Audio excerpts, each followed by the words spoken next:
എറണാകുളം പെരുമ്പാവൂരിൽ റംബൂട്ടാൻ തൊണ്ടയിൽ കുരുങ്ങി 1 വയസ്സുകാരന് ദാരുണാന്ത്യം. കുട്ടികൾ ഭക്ഷണം കഴിക്കുമ്പോഴോ കളിക്കുമ്പോഴോ എന്തെങ്കിലും പദാർത്ഥങ്ങൾ വായിലിടാനും അത് തൊണ്ടയിൽ കുടുങ്ങാനുള്ള സാധ്യതയുണ്ട്. ഹോസ്പിറ്റലിലേക്ക് കൊണ്ടുവരുന്നതിന് മുന്നേ തന്നെ വീട്ടിൽ വെച്ച് നമുക്ക് ആ കുട്ടിയുടെ ജീവൻ രക്ഷിക്കാനായേക്കാം. ഞാൻ ഷാറൂഖ് ഷംസുദ്ദീൻ, രാജഗിരി ഹോസ്പിറ്റലിലെ എമർജൻസി മെഡിസിൻ ഡിപ്പാർട്ട്മെന്റിലെ കൺസൾട്ടന്റ് ആണ്. ഒരു കുട്ടിയുടെ തൊണ്ടയിൽ എന്തെങ്കിലും കുടുങ്ങി കഴിഞ്ഞാൽ നമ്മുടെ ആദ്യത്തെ റിഫ്ലക്സ് എന്ന് പറയുന്നത് അത് എങ്ങനെയെങ്കിലും ചുമച്ച് പുറത്തേക്ക് കൊണ്ടുവരാൻ ശ്രമിക്കുക എന്നുള്ളതാണ്. തീരെ കുഞ്ഞു കുട്ടികളൊക്കെ ആണെങ്കിൽ അവർക്ക് അത് എഫക്റ്റീവ്ലി കോഫ് ചെയ്ത് ചുമച്ച് പുറത്തേക്ക് കൊണ്ടുവരാൻ സാധിക്കില്ല.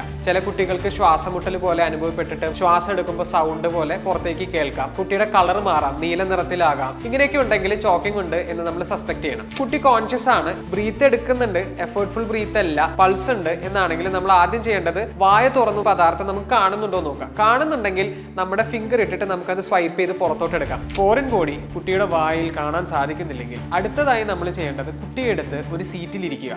ഇരുന്നതിന് ശേഷം നമ്മുടെ നോൺ ഡോമിനന്റ് ഹാൻഡ്, ഇപ്പോൾ റൈറ്റ് ഹാൻഡഡ് പേഴ്സൺ ആണെങ്കിൽ ലെഫ്റ്റ് ഹാൻഡിലോട്ട് കുട്ടിയെ കമഴ്ത്തി കിടത്തണം. കമഴ്ത്തി കിടത്തുമ്പോൾ കുട്ടിയുടെ വായ തുറന്നു പിടിക്കുക, അതേപോലെ തന്നെ മുഖവും നെക്കും സപ്പോർട്ട് ചെയ്ത് നേരെ കിടത്തുക. കുട്ടിയുടെ തലഭാഗം താഴത്തേക്ക് തന്നെ ആയിരിക്കണം. അതേപോലെ ചെസ്റ്റിന്റെ പുറകുവശത്തേക്ക് 5 പവർഫുൾ ആയിട്ടുള്ള ബാക്ക് സ്ലാപ്സ് കൊടുക്കണം. അതിനുശേഷം കുട്ടിയെ മലർത്തി കിടത്തിയതിനു ശേഷം ചെസ്റ്റിൽ 5 ചെസ്റ്റ് ത്രസ്റ്റ് കൊടുക്കണം. അതിനുശേഷം നമ്മൾ ഇത്രയും നേരം ചെയ്തുകൊണ്ടിരുന്ന 5 ബാക്ക് സ്ലാപ്പും 5 ചെസ്റ്റ് ത്രസ്റ്റും ഓൾട്ടർനേറ്റീവ്ലി കണ്ടിന്യൂ ചെയ്യണം. ഈ പ്രക്രിയ ഫോറിൻ ബോഡി പുറത്ത് വരുന്നത് വരെയോ അല്ലെങ്കിൽ കുട്ടി അൺകോൺഷ്യസ് ആവുന്നത് വരെയോ നമുക്ക് തുടരാം. നമ്മൾ ഈ ചെയ്യുന്ന പ്രക്രിയയിലൂടെ സാധാരണഗതിയിൽ തൊണ്ടയിൽ എന്തെങ്കിലും ഫോറിൻ ബോഡി കുടുങ്ങിയിട്ടുണ്ടെങ്കിൽ അത് പുറത്ത് വരാറുണ്ട്. അഥവാ പുറത്ത് വന്നില്ലെങ്കിലോ കുട്ടിയുടെ ബോധം മറഞ്ഞു പോവുകയോ ചെയ്താൽ നമ്മൾ ഉടനെ തന്നെ കുട്ടിയെ ആശുപത്രിയിലേക്ക് എത്തിക്കണം. ബോധം മറഞ്ഞു പോയിട്ടാണ് കുട്ടിയെ ആശുപത്രിയിലേക്ക് എത്തിക്കുന്നുണ്ടെങ്കിൽ നമ്മൾ CPR കൊടുത്തുകൊണ്ട് വേണം കുട്ടിയെ ആശുപത്രിയിലേക്ക് എത്തിക്കാൻ.